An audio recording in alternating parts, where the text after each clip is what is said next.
जामुन ने बोला ये तो मेरी बहुत बड़ी सेवा होगी, मणि क्या साथ में ये समयंतक मणि भी लीजिए और मेरी कन्या मणि भी ले जाइए। तो जामवंत की अपनी कन्या थी जामवंती, उनको भी उन्होंने साथ में दे दिया।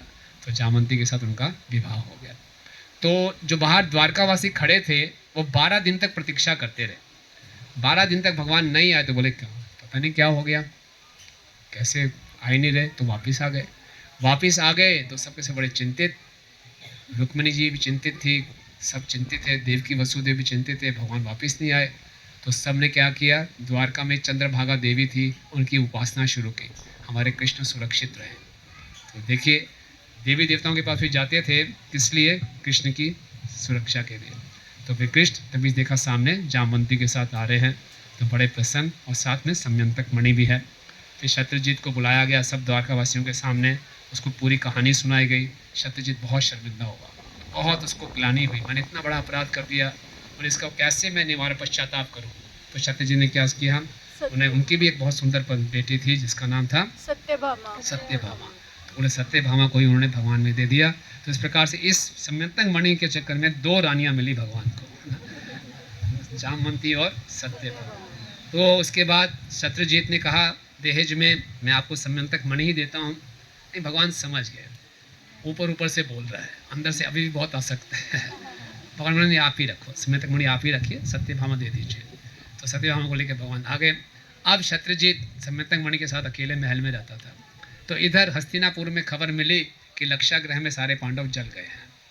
तो भगवान को मालूम चला, हालांकि भगवान जानते थे जले नहीं हैं, फिर भी लोकाचार की दृष्टि से कृष्ण बलराम द्वारका से हस्तिनापुर आ गए। और जब कृष्ण बलराम द्वारका से हस्तिनापुर आ गए तो वहाँ शत्रुजीत अकेले थे। तो वहाँ पे एक व्यक्ति था जिसका नाम था शतधन्व।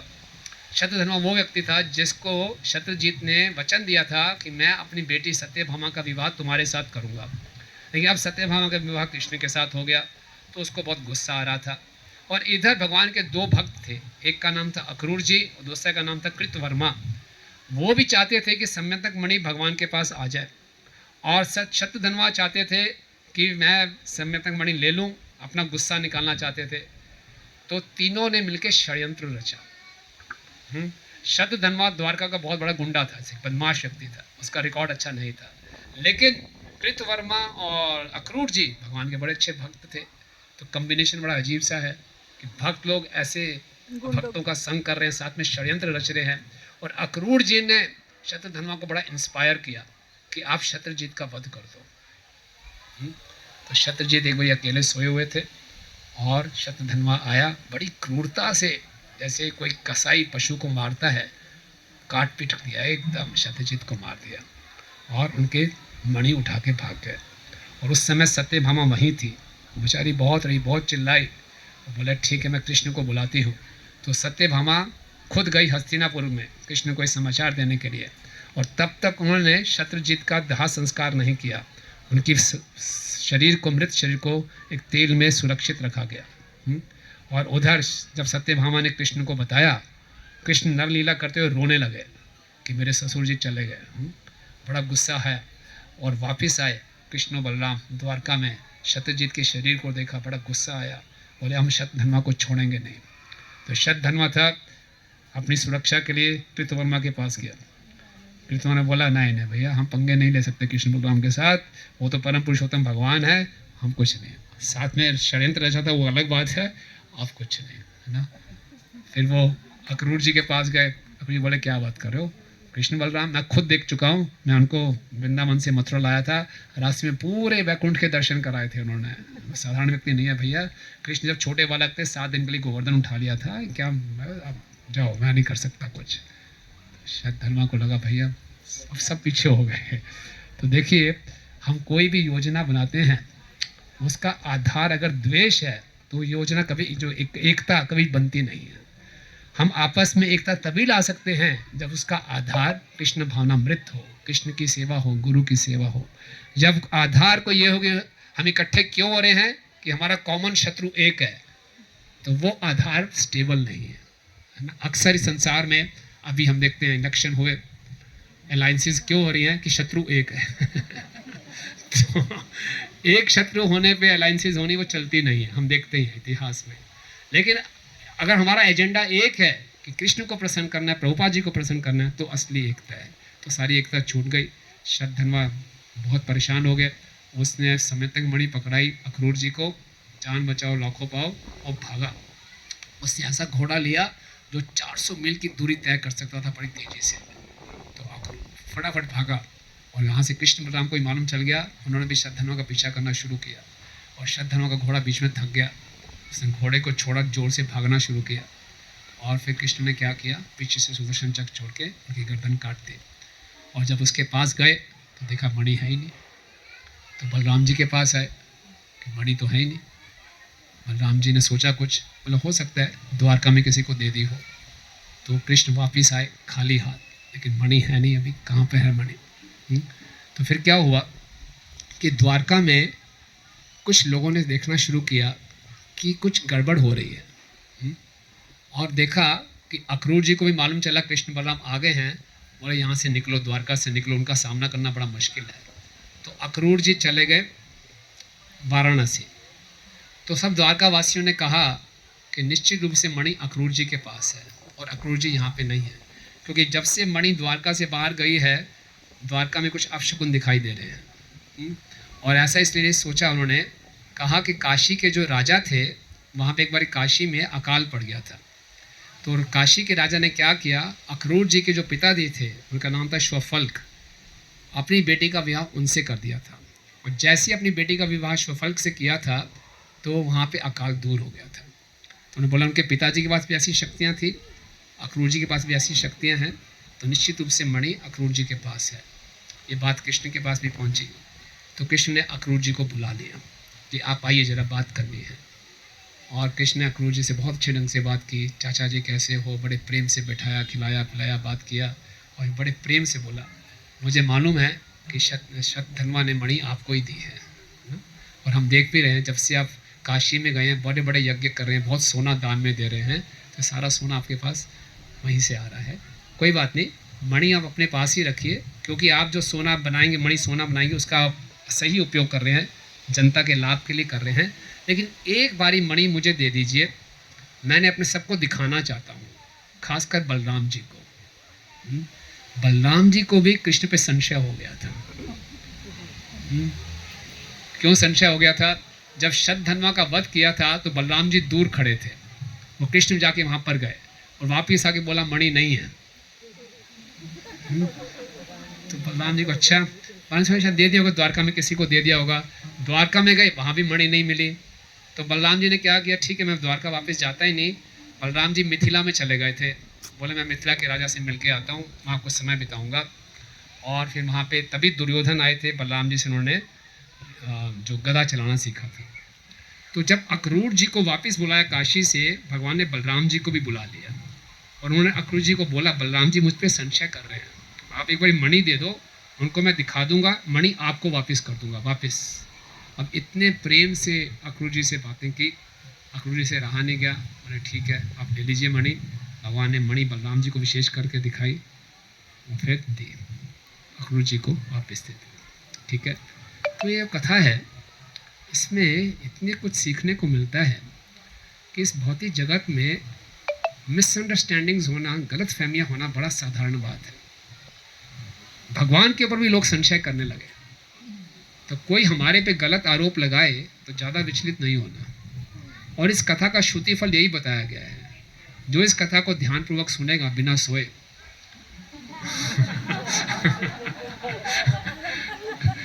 इसको क्या परिणाम मिलेगा कि कोई उस पर गलत आरोप लगाता भी है तो उसका अपयश नहीं फैलेगा। अरे लेकिन हम सबका अनुभव होगा, विशेषकर जो थोड़ी अथॉरिटी की पोजीशन में होते हैं, उनके ऊपर तो आरोप लगते ही लगते हैं। एक बार प्रभुपाद जी के शिष्य हैं बद्रीनारायण स्वामी महाराज, जब वो 22 साल के थे, उनको टेंपल प्रेसिडेंट बना दिया था। तो बड़े कंफ्यूज थे, मैं प्रेसिडेंट बनके करना क्या है। तो उन्होंने प्रभुपाद से पूछा, प्रभुपाद प्रेसिडेंट का रोल क्या होता है।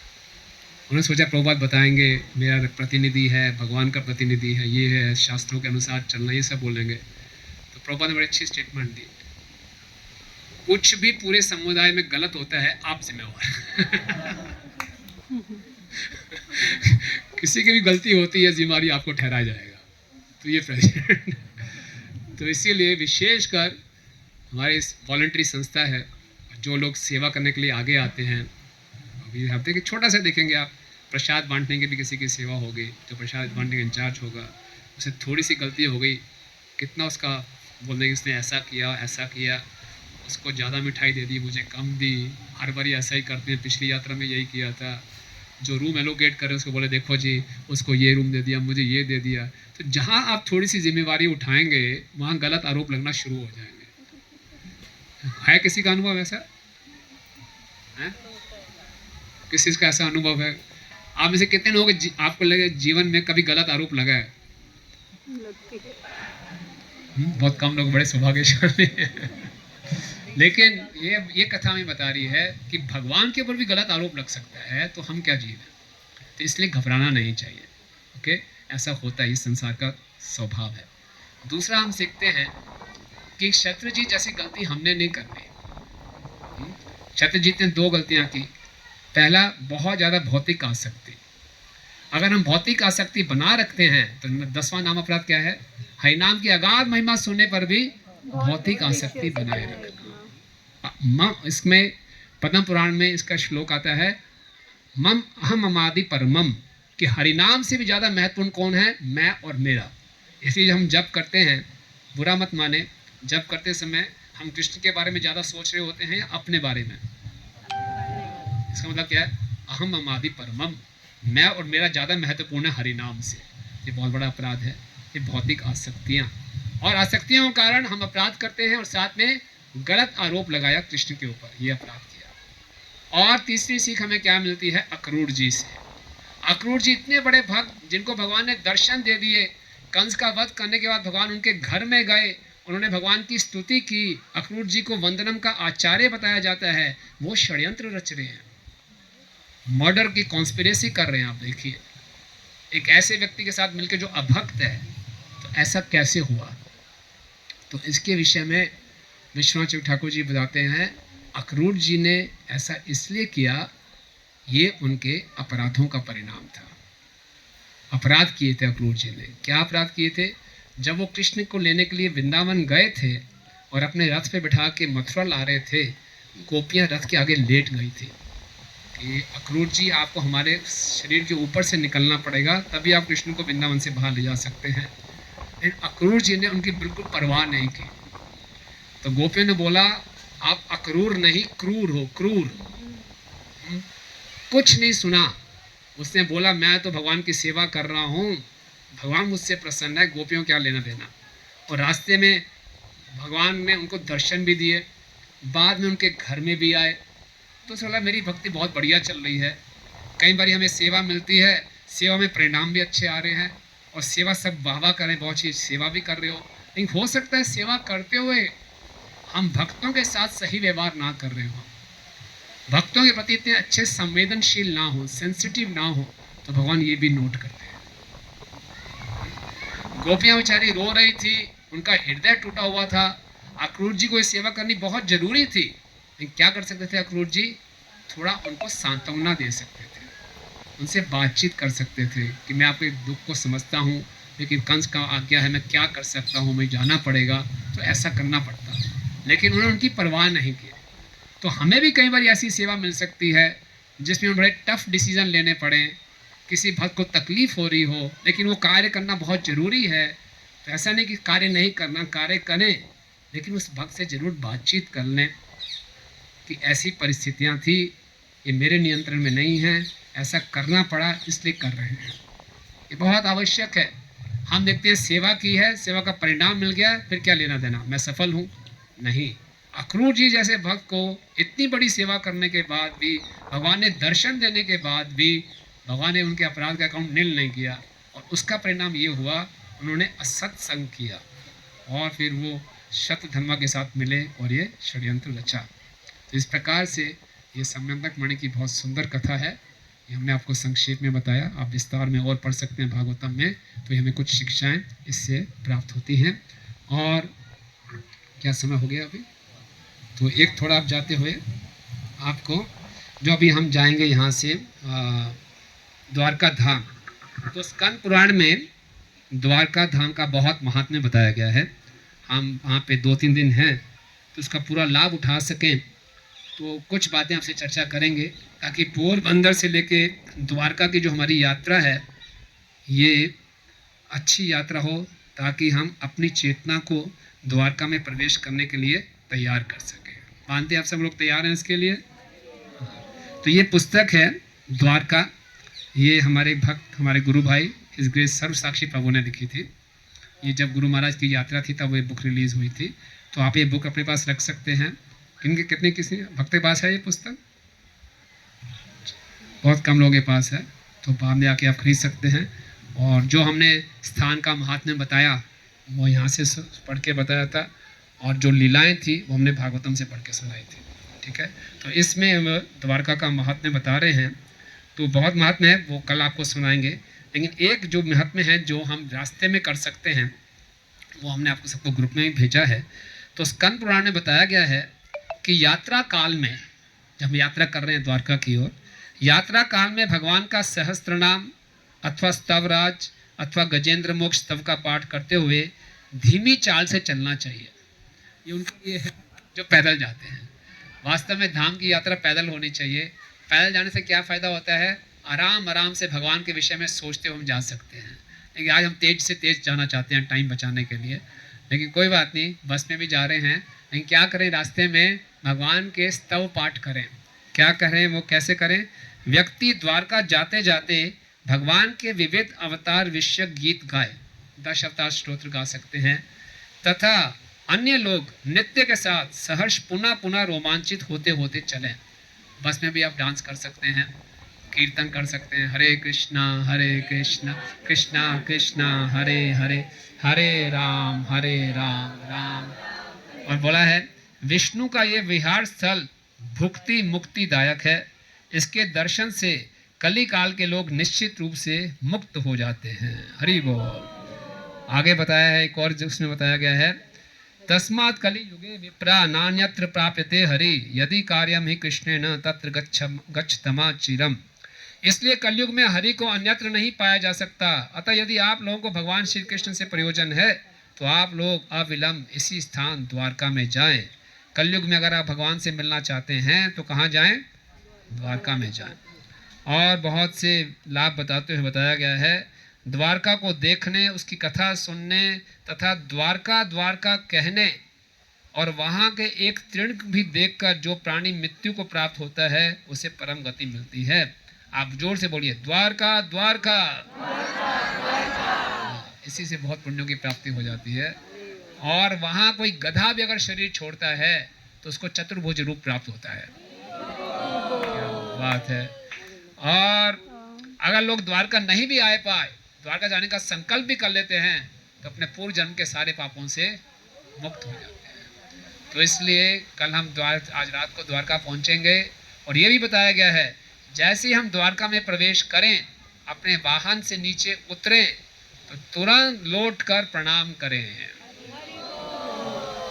ठीक है, जैसे वृंदावन में करते हैं वैसे बस से नीचे उतरेंगे, प्रणाम करेंगे, वो पूरा रास्ता क्या लेते रहेंगे? हरि नाम लेते रहेंगे। 10 अवतार स्तोत्र का पाठ करेंगे, गजेंद्र मोक्ष का पाठ कर सकते हैं। कोई प्रजल्पा नहीं, अपनी चेतना को तैयार कीजिए कि हम भगवान के धाम में जा रहे हैं, भगवान को पाने जा रहे हैं। ठीक है, हरे कृष्णा। श्रील प्रभुपाद की, द्वारका धाम की, निताई गौर प्रेमानंदे। हरे कृष्णा। तो हम एक बार प्रभु जी का धन्यवाद करेंगे। अच्छा, तो द्वारका के बारे में प्रभु जी ने बहुत बढ़िया से हमको बताया, और ऑफ कोर्स ये लीला जो है वो भी हमें श्रवण का बहुत लाभ प्राप्त हुआ। हो सकता है हम में से कई लोग जो हैं अभी अंदर नहीं भी गए होंगे, परंतु प्रभु जी ने हमको अंदर भेज दिया श्रवण के माध्यम से। तो मेरे को ऐसा महसूस हो रहा था कि मैं अभी गया नहीं, कि ज़रूरत क्या है श्रवण से, तो अंदर अच्छे से 28 दिन तक रह लिया।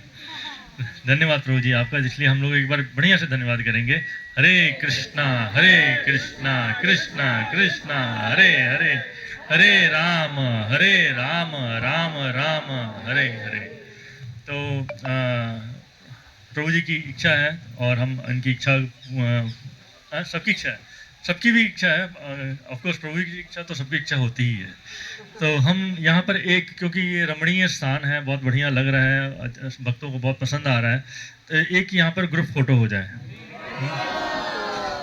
तो इस तरह से ये हमारे यात्रा का जो है एक स्मरणीय पल भी रह जाएगा हमारे लिए। तो कहाँ है शास्त्र शिक्षक, कहाँ है? क्योंकि वो अरेंजमेंट बहुत बढ़िया से करते हैं ना वो उसकी फ़ोटोज़ की। तो प्लीज़ शास्त्र वो अरेंजमेंट करेंगे, अभी बताएंगे कि किस तरह से हम बैठेंगे और ये करेंगे। इसके अलावा हम बस में, इसके बाद हम सीधे बस में जाएंगे और बस के में जाके हम सीधे अब द्वारका के लिए निकलेंगे। दशावतार स्त्रोत जो है वो मैंने उसमें शेयर कर दिया है, और गजेंद्र मोक्ष है वो भी हमने शेयर कर दिया है। तो अपने अपने बस में जो डिवोटीज़ जो इनको रेगुलर गाते आ रहे हैं, ये गा सकते हैं, और भक्तों के साथ मिलकर गजेंद्र मोक्ष का पाठ भी कर सकते हैं। हाँ? और हरि नाम तो है ही है। ठीक है, ये बुक दिल्ली में अवेलेबल है, और द्वारका का मैं अपने यहाँ पर मेरे पास प्रभु जी हैं, इनसे रिक्वेस्ट करूँगा कि हमारे चंडीगढ़ में भी मंगवा लें। ये हमारे बीबीटी के इंचार्ज हैं, मंगवा लेंगे, इन्होंने कह दिया। ठीक है, थैंक यू, हरे कृष्णा।